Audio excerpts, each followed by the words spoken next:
Welcome to this City Council Candidate Forum with the Chamber of Commerce. Today I'm with Teresa Borum, candidate for Ward 4, and we're thrilled to sit down and visit with her. Teresa, thanks for carving out time for us. We appreciate it. Thank you for having me. Hey, we've got a few questions to run through, so if you don't mind, let's just jump right into it. All right. Okay, so to begin with, and this is important to the Chamber, so what should the City Council do to boost economic development and quality job creation and retention? This is something I've heard a lot of people talk about, that the codes make it really hard for small businesses to start up, or even big businesses to want to even come to Norman. And I've spoken to electricians and plumbers and stuff like that, and some of the things that they tell me that is kind of crazy, that things they have to go through, hoops they have to jump through. So I told what I would like to do is, I believe that citizens should take a part in the running of their government, and so I want to get volunteers with electricians and plumbers and all the different groups, get them together and go through the codes and point out the obsolete codes, point out the codes that are far and beyond what other cities have, that may be counterproductive in getting businesses to come here. And I also want to get together, take those exact same arguments and the things that they're saying and talk to the city inspectors and find out, is there a reason we need to keep these? Mm-hmm. Because, that plumber may not like that code, but it may be a good reason for it. So I'd like to clean up the codes. And I think that it's important to let our small businesses keep growing. I've seen small town or main streets die when big businesses come in. And that's one of the things I love about Norman, is we got a thriving small business going. So when we clamp the codes, maybe new businesses can open up more easily. Mm-hmm. When it comes to big businesses, their mayor, I've heard, she actually actively invites people to come check out more. Mm-hmm. I think that we ought to be able to do that. You go on vacation, you talk to people, and actively invite people to come to Norman, check it out, and see if they'd like to open up here. I think that the technical industry, the electronic industry would be really great to get something going on here, because everybody's leaving California. Thankfully. And they're going to business-friendly states, right? Mm-hmm. So I believe strongly in looking at other states and seeing what they are doing and trying to duplicate, and anything that the states, exactly look at the states that aren't doing well and see what the difference is, and keep away from the stuff that is going to deter businesses. Maybe work with the governor, or the state, if there's state rules or legislation that's keeping people from wanting to come. Okay, great. Yeah. Our next question deals with one of the most hotly talked about issues in Norman right now. So in the summer of 2020, our city council voted to reduce 9 police positions. We currently are staffed at 162, authorized at 171 officers, and the voters have twice approved the public safety sales tax to achieve a total of 189 officers. So how do you propose to get us to a fully staffed department as approved by the voters of the city of Norman?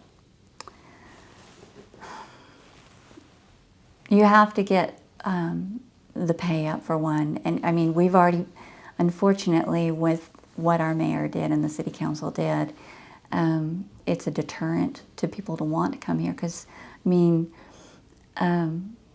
our police, they have a really, really tough job.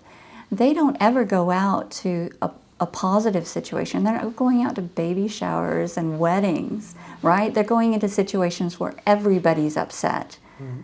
So, and it's automatic, especially if it's somebody you care about, or that you want to, blame somebody else. And so they take a lot of heat, and they need a city council. I believe that, I've talked to the police chief and all them, the captains, and they are extremely, extremely good about policing their own and making sure that they don't let people get away with stuff. So I know that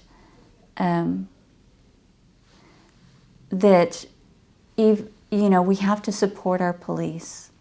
We get their the equipment that they need. We're going to have to do probably sign-in bonuses to get them to come back, and let them know that they're supported. That I just think we have to stop demonizing them and stop blaming them for everything, so that and let them know that they will be supported, so that they'll want to come. Somebody will want to sign up.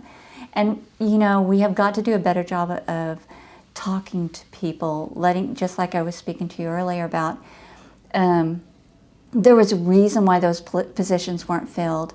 It wasn't because they didn't need those officers. It was because it takes time to get enough people to join, to want to do the police academy.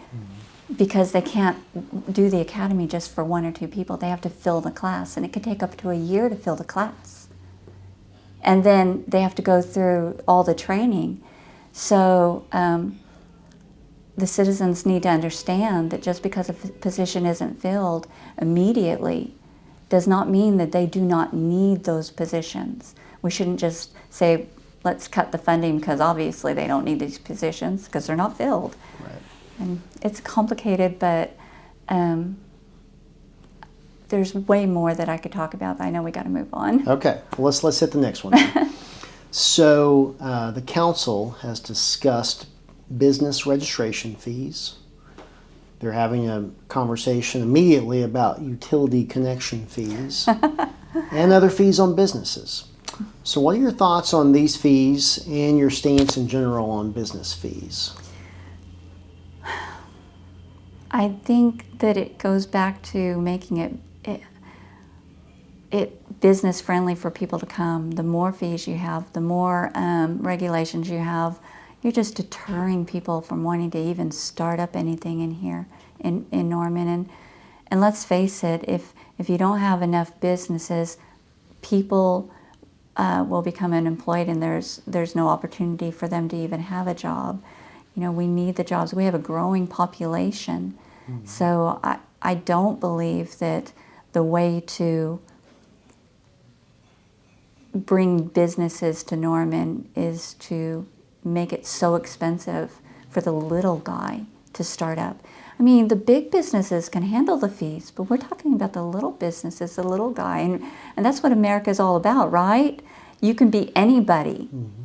and you can start a business and become successful and rise up to as far as you want to go. Why would we want to impede that? Absolutely. I agree. Our next question. Many of today's jobs are not static. People have choices where they can work and raise a family. What is your plan to provide a quality of life that is second to none so that Norman retains its current workforce and attracts new talent?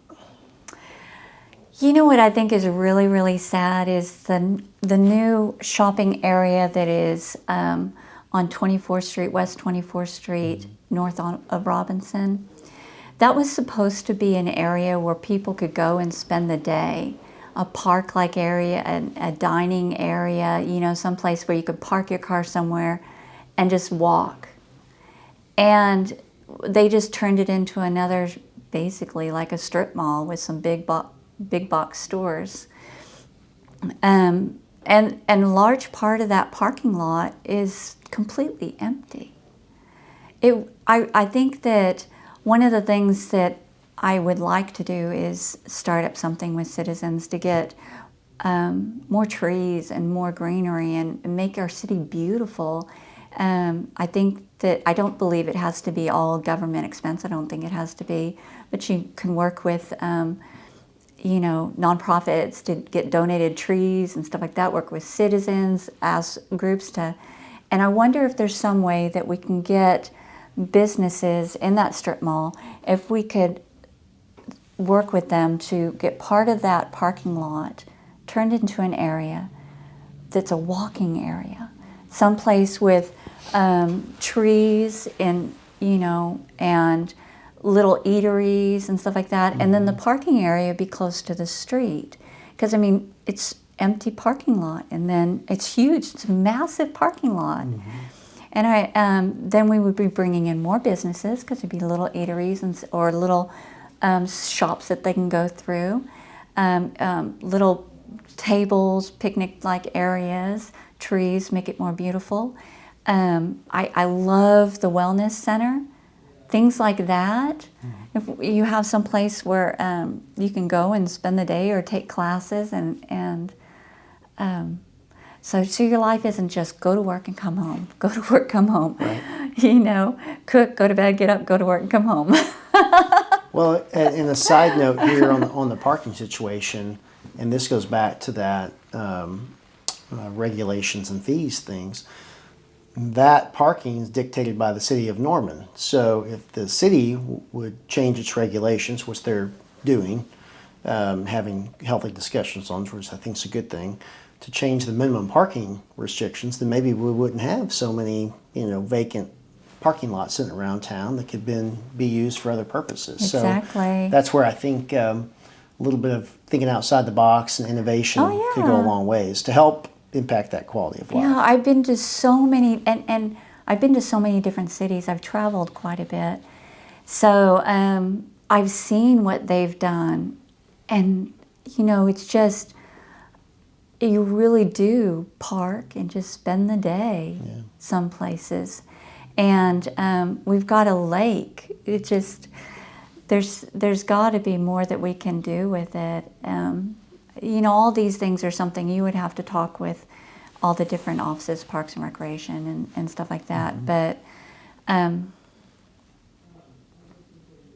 one of the things I believe we need to be really careful with is right now that they're wanting to put homeless shelters right by parks, right by schools, right by the senior center, right by the businesses. I believe we need to help our homeless, but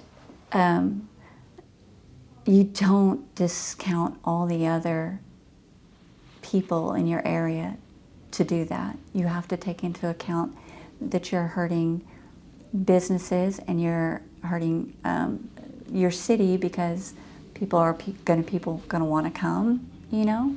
Are they going to want to go to the senior center? Do they feel like their children are safe? If you don't think about the long-term ramifications of things like this, then it's a deterrent to people wanting to come. So that dovetails nicely into our next question. So we've talked about business climate, public safety, quality of life. And so this is kind of a catch-all, but it may be something we've already talked about, but maybe not. So what do you believe is the biggest issue facing our community today, and what are your plans to address it? The biggest issue? I think that we're already addressing the police, which is a biggie, because safety is paramount. But it's not something that's going to happen right away. What is going to be happening right away or soon is what the city council is wanting to do with the homeless shelters and the housing projects that they're wanting to do, the low-income housing projects that they want to do. And so it's critical that we get our input and deal with that first to make sure that it's done in a way that won't turn into something bad, a situation where it brings crime or drug addiction and all the bad things that can happen. For one, Ward 4, we got all these little businesses, and and they're wanting to put the senior center over there. And Ward 4 has the greatest number of schools in all the wards. It has the greatest number of children in all the wards. And I feel like Ward 4 has not had somebody that truly, truly represents them in a long time, because whenever they look at Ward 4, they just think about the homelessness. That's it. They made it a Ward 4 issue instead of a citywide issue. So if I'm going to think about the most important thing that we have to tackle, I think it needs to be making it a citywide issue and making it to where the people of Ward 4 actually have somebody who represents them, all of them, not a migrant population. You know, not a small population that by and large part are transitory that come and go. And they're going to end up creating a part of town, like I've seen in many cities, that's dangerous to walk through. A part of town that gets run down, people who care about their homes and have done a lot for their homes, but they're going to get up and they're going to leave, they're going to move. And then you're going to end up with an area where the houses get more and more run down, harder to get rented out or harder to sell. The businesses are going to suffer. You're going to end up, instead of a downtown that's thriving, that people want to spend the day, that, it's going to die, just like downtowns all over the place. So it's a tough situation. We got to help our homeless, but we've got to do it in a way that doesn't increase the homeless population. And on top of not increasing the population, it has to be done in a way that gives them what they need, but also takes into account everybody within an area. In fact, everybody in the whole city. Okay, well, as we wrap up our conversation, we've come to our last question. So, or not even a question, but really a statement. Is there anything else you want to share with our members that may be tuning into this video? I would say that we need to start looking at each other as, instead of rivals for opposing opinions, we need to start looking at each other as neighbors and friends and co-workers, and start recognizing that everybody's needs are important. We have to stop dismissing other people's concerns because we don't share those concerns. Okay. If anybody has a question or wants to learn more about your campaign, what's the best way for them to reach out to you?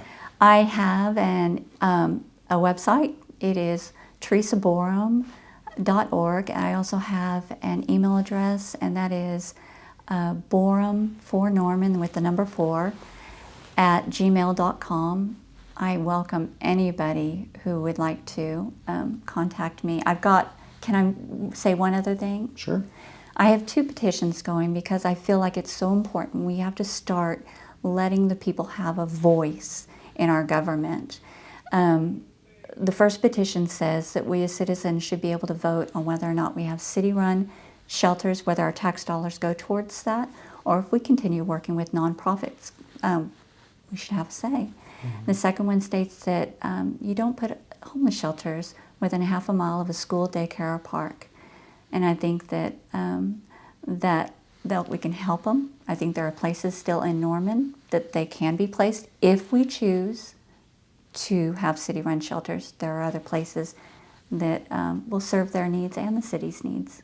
Okay, very good. Well, thanks so much for joining us for this conversation. We appreciate it. Thank you. And thank you for tuning in to this City Council candidate conversation with the Chamber of Commerce. I want to remind you to get informed and educated before you go cast your vote on February the 8th. Thanks so much.